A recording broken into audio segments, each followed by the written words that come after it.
Alors, on va pouvoir conclure nos travaux. Alors tout d'abord, pour conclure nos travaux, je vais accueillir à mes côtés donc Pascal Mortoir qui va nous faire la restitution de la sous-commission alimentation, et puis Philippe Lamarque qui va nous faire la restitution construction. Le chanvre est l'un des 3 ou 4 meilleures graines du monde végétal pour l'être humain, grâce à 2 choses essentielles. Un, sa composition protéique idéale. Ça, c'est d'un point de vue positif. Et d'un point de vue en creux, qui ne contient aucun allergène.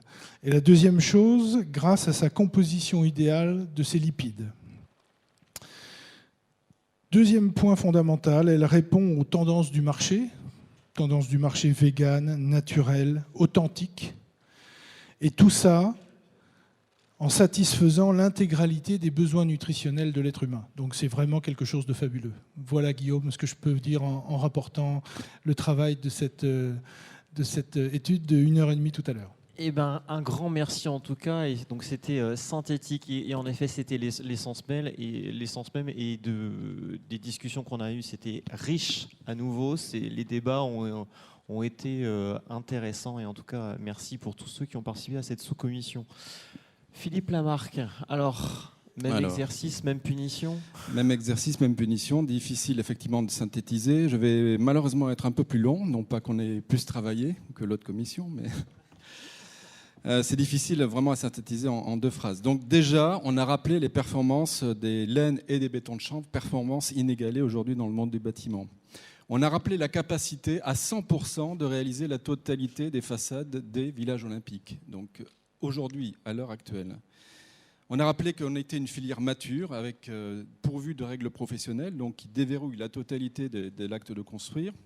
Et on a rappelé qu'en plus, cette filière, elle bénéficie de partenariats extrêmement forts. L'État, la DHUP, le programme Pacte, qui finance des études en R&D conséquentes de manière à progresser sur effectivement ces techniques-là. Mais aussi le ministère de l'Agriculture, bien évidemment, l'Ordre des architectes. Personnellement, évidemment, en tant qu'architecte, j'ai été très sensible au discours de Christine Lecomte, avec son enthousiasme, qui nous a rappelé que dans le triptyque liberté-égalité, vous rappelez bien que la fraternité est arrivée tard, mais que la confraternité est bien là, et qu'elle nous a rappelé que dans nos techniques de mise en œuvre, grâce à nos techniques de mise en œuvre, on fixait sur le territoire un savoir-faire, on fixait sur le territoire des entreprises et des maîtres d'œuvre qui pouvaient se former. Et donc on ne délègue pas à l'extérieur de la mise en œuvre pour le bâtiment. Le CFDB et l'UICB, le partenariat avec la filière bois très importante. Et pour conclure, donc Daniel Daviller a fait un horizon effectivement un peu plus large sur l'international, et lui nous a rappelé que nous avions un savoir-faire unique au monde et que cette perle-là, cette perle rare, il fallait l'employer sur le territoire. Merci à vous. Et en tout cas, merci. Je pense qu'on peut applaudir nos 2 hommes de restitution. Merci beaucoup. Voilà, on a vu que donc c'était très riche. On va vous libérer. Je vais désormais laisser la parole donc au président d'Interchambre, Dominique Briffaut, pardon.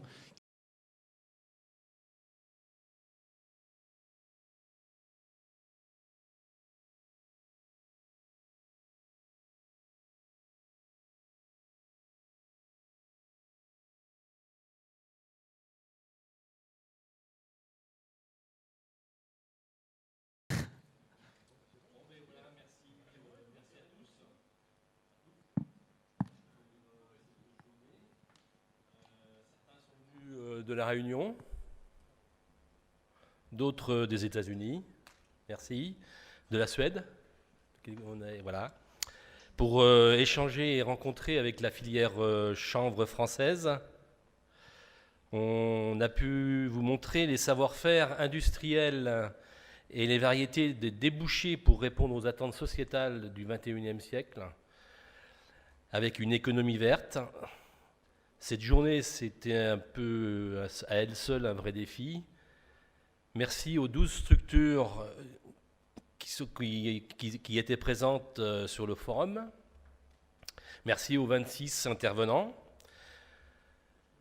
Et vous retrouverez les films des tables rondes sur la chaîne YouTube d'Interchambre.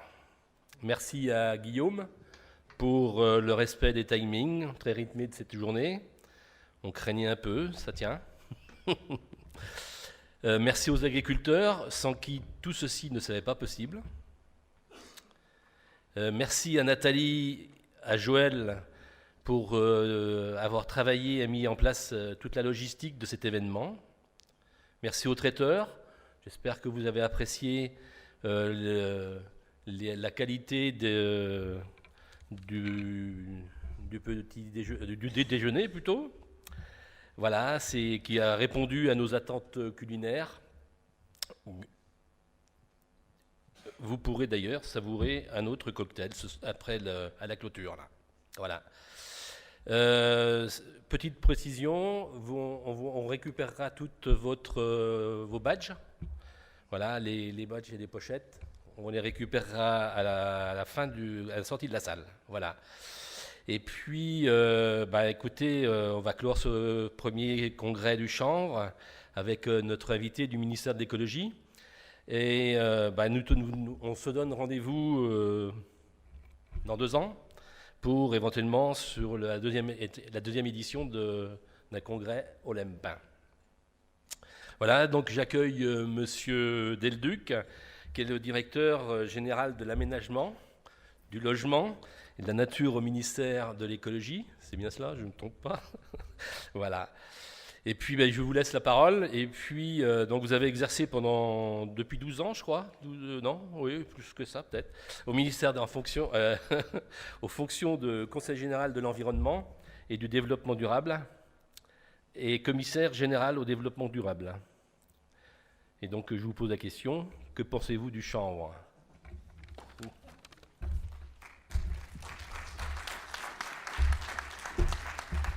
Merci, Monsieur le Président. Le plus grand bien, évidemment. Et puis, le plus grand bien sans mentir. Et pour des tas de raisons. Évidemment, bonjour à tous d'abord. Et puis, je suis très heureux. Je vous remercie de m'avoir invité. Je suis très heureux d'être là et de vous dire tout le bien que le ministère de la Transition écologique et solidaire et le ministère de la Cohésion des territoires et des relations avec les collectivités, c'est-à-dire le côté environnement et le côté logement et construction, pensent conjointement du chanvre comme matériau d'avenir, comme filière d'avenir. Je vais revenir là-dessus. D'abord, et puis, je vous remercie aussi d'avoir fait ça ici. Alors, évidemment, c'est loin et des fois, c'est pas facile d'y aller. Mais en revanche, on est tout près d'un univers qui nous est assez cher, la Cité des Cartes, avec un certain nombre d'établissements qui contribuent aux travaux qu'on peut faire sur la construction à partir de matériaux biosourcés, en particulier l'IFSTAR, le Centre scientifique et technique du bâtiment, l'Université Paris-Est et l'École des Ponts. Donc, on est dans un environnement qui est extrêmement favorable.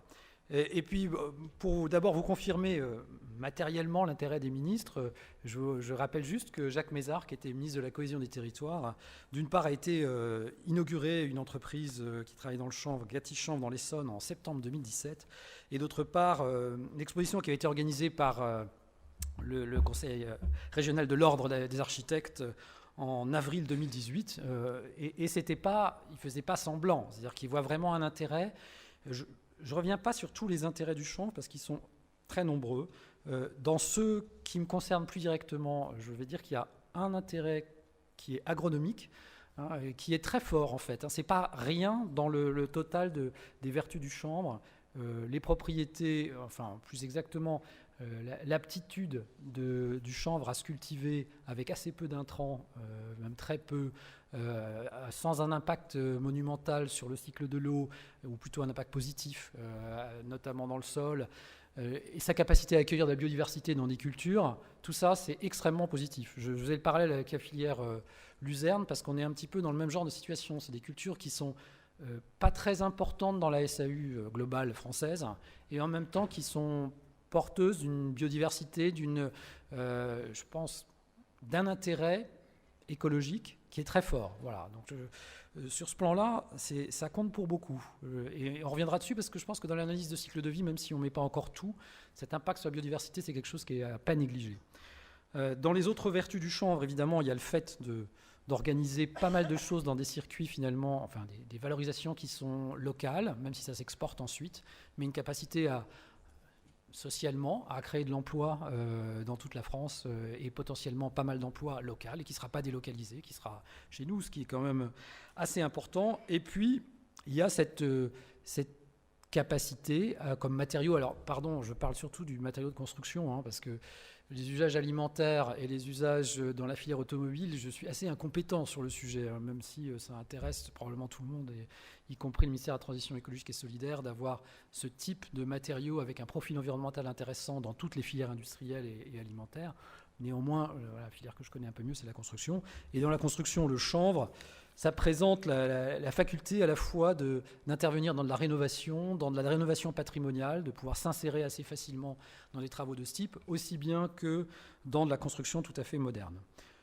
Une des choses qui nous réjouit, mais je vais revenir dessus après, sur les raisons, comment on fait après, nous, de notre côté, pour essayer de soutenir encore plus le développement de la filière, c'est justement cette capacité de la filière à s'organiser, et d'ailleurs, pas seulement la filière chanvre, mais globalement les filières biosourcées qui se sont progressivement organisées et où il y a une espèce de solidarité qui permet de travailler plus facilement. En fait, très honnêtement, c'est plus simple pour l'administration de travailler avec des filières qui s'organisent et qui ne passent pas leur temps à se faire concurrence, même s'il y a des complémentarités. Or, c'est le cas, là. Je veux dire, on a beaucoup travaillé aussi, c'est très clair, en faveur de l'insertion du bois dans la construction, et notamment dans la structure. Et là, il y a une complémentarité évidente qui fait qu'il y a moyen de continuer à avancer avec tout le monde d'une façon efficace et en montrant des choses intéressantes. Et je vais revenir sur les choses intéressantes à montrer parce que c'est nos prochaines étapes et elles nous intéressent beaucoup. Ça a été rappelé il y a 2 secondes à travers Pacte. C'est vrai qu'on finance, on essaye de financer d'une façon significative tout ce qui est édition de nouvelles règles professionnelles, essais de résistance au feu, guide pédagogique. Donc toute cette partie-là qui est de faire des matériaux à base de chanvre, des matériaux qui, comment dirais-je, fonctionnent comme les autres, avec la même fiabilité, la même crédibilité, la même sécurité pour l'emploi, la même faculté à donner derrière pour les assureurs des garanties décennales. Tout ça, c'est extrêmement important. Donc là-dessus, nous avons financé et nous continuerons à financer tout ce qui se fait dans ces domaines-là. Il va y avoir une série d'expérimentations sur le comportement hygrothermique du béton de chanvre. Voilà, donc ça, là-dessus aussi, on finance ça. Et encore une fois, on est très content de le financer et on pense que c'est très utile. Ça avait été annoncé par le ministre d'ailleurs en septembre 2017. Tout ceci parce que finalement la réglementation thermique actuelle ne prend pas en compte de façon satisfaisante les capacités du chanvre en matière de régulation hygrothermique. Voilà. On continue évidemment à financer et on finance même parfois intégralement, c'est pour vous dire que vraiment on y croit, intégralement des travaux de caractérisation des matériaux au feu, à l'acoustique, à l'hydrothermie avec le CEREMA, le CSTB, et ça on continuera à le faire. Et on finance aussi des éléments d'analyse de cycle de vie. Tout ça, c'est dans la perspective, évidemment, de la réglementation environnementale à venir, qui sera en large partie fondée sur des analyses de cycle de vie des différentes composantes de la construction. On soutient aussi directement les plans d'action des associations, donc l'AICB et CF2B en particulier, mais dont vous faites partie, sur la professionnalisation, la formation, l'aide au portage normatif, enfin tout ce qu'il faut faire, y compris un peu de lobbying pour avancer, parce que quand même c'est nécessaire d'être très présent sur tous ces sujets. Et on attend avec impatience, donc on en parlait tout à l'heure, les futurs démonstrateurs, donc les constructions qui seront faites sur une même architecture ossature, mais avec des solutions constructives différentes, de façon à pouvoir étudier leur comportement. Voilà, là-dessus, on est vraiment... on vous soutiendra sur cette démarche-là aussi. Et puis, on contribue, pareil, à l'accès au marché public, donc avec rédaction partagée d'un guide à destination des acheteurs publics. Donc, il faut convaincre les maîtres d'ouvrage. On en a parlé aussi, ça, c'est un vrai sujet de faire de la propagande pour le matériau auprès des maîtres d'ouvrage. Voilà. Dans les choses qui vont venir maintenant, je pense qu'il y a la révision du label bâtiment biosourcé, dans lequel on essaiera de faire en sorte que ce label gagne des parts de marché, entre guillemets, conjointement. Mais le gros morceau, le très gros morceau, c'est quand même l'élaboration de la réglementation environnementale 2020. Donc, c'est une réglementation qui doit déboucher au 2e semestre de l'année prochaine. Et dans cette réglementation, en principe, il y a tout ce qu'il faut si j'ose dire, oui, il y aura tout ce qu'il faut pour favoriser les biosourcés et tous les matériaux comme le chanvre qui ont un profil environnemental intéressant, évidemment en particulier sur le cycle du carbone. Donc évidemment, c'est certain que là, c'est important que vous soyez présents. Donc nous, on s'assure que vous soyez présents et vraiment présents vous-même, pas avec 50 intermédiaires qui ne vous représenteront pas forcément toujours complètement dans les travaux. Voilà, les travaux, les groupes de concertation, c'est cette année, 2019. On a des expérimentations en cours dans lesquelles je ne suis pas sûr qu'il y ait beaucoup de bâtiments avec du chanvre dans E+, C-, mais globalement, peu importe. Ce qui est important, c'est qu'on ait des analyses de cycle de vie, qu'on ait des caractérisations des matériaux et qu'on soit capable, dans la future réglementation, de tenir compte de ça et que ça valorise en fait votre matériau. Mais il faut bien se dire que le principe de base de cette réglementation environnementale 2020, c'est quand même qu'elle va valoriser tous les matériaux qui ont un cycle intéressant sur le carbone. Or, c'est évidemment le cas du chanvre. Et c'est particulièrement vrai, je reviens 2 secondes là-dessus, grâce à ce qu'on s'est dit au début, c'est-à-dire grâce au fait que c'est une culture qui n'est pas gourmande en intrants. S'il y avait beaucoup d'intrants, ça dégraderait le profil environnemental très sévèrement. Ce n'est pas le cas, donc voilà. C'est toujours intéressant. Je dis juste un mot sur les JO. Et effectivement, le village olympique, c'est un sujet. Donc là, la Solidéo travaille encore là-dessus. Il y a encore des échanges. Bien entendu, il faudra qu'il y ait du chanvre sous différentes formes, mais probablement sous forme de béton en particulier, dans les ouvrages du village. Travaux encore en cours et échanges pas tout à fait terminés, mais oui, bien entendu, les JO doivent être exemplaires sur le plan environnemental. Et donc le chanvre est un atout, bien entendu, pour atteindre cet objectif. Voilà. Après, on a encore plein de choses à faire ensemble. Continuer à progresser, continuer à développer de la recherche avec les universités, vous accompagner, vous soutenir là-dedans. Il y a un groupe de recherche qui est en montage avec le CNRS sur les matériaux de construction biosourcés. Donc là, c'est pareil, on vous soutiendra. Il faut qu'on continue tout ce qui est caractérisation des matériaux. Donc là, c'est pareil, on continuera à vous soutenir. Je ne l'ai pas dit, mais en gros, tous les ans, on consacre 350 000 euros au soutien aux biosourcés en général, dont le chanvre est un acteur assez important, on peut dire, hors bois, juste les biosourcés hors bois. Et une bonne partie de cet argent est destiné à faciliter la caractérisation du matériau. Et puis, bien sûr, on soutiendra aussi toutes les démarches que vous entreprendrez, comme ce colloque, pour continuer à organiser la filière, lui donner une certaine force, une capacité d'influence. Il ne faut pas négliger, c'est affreux ce que je dis, mais quand même, la capacité d'influence, la capacité d'aller voir les bonnes personnes au bon moment pour pousser vos solutions techniques. Nous, comme vous, on est capable de progresser sur le plan technique, de donner à voir d'une façon très transparente les performances des matériaux. Ça, c'est vraiment essentiel. Puis, il faut faire un petit peu plus que ça pour réussir à percer. Et là aussi, on saura jouer d'une façon complémentaire, je pense, avec la filière. Voilà, c'est tout ce que je voulais vous dire, Monsieur le Président. Mais pour répondre à votre question, oui, on aime le chanvre.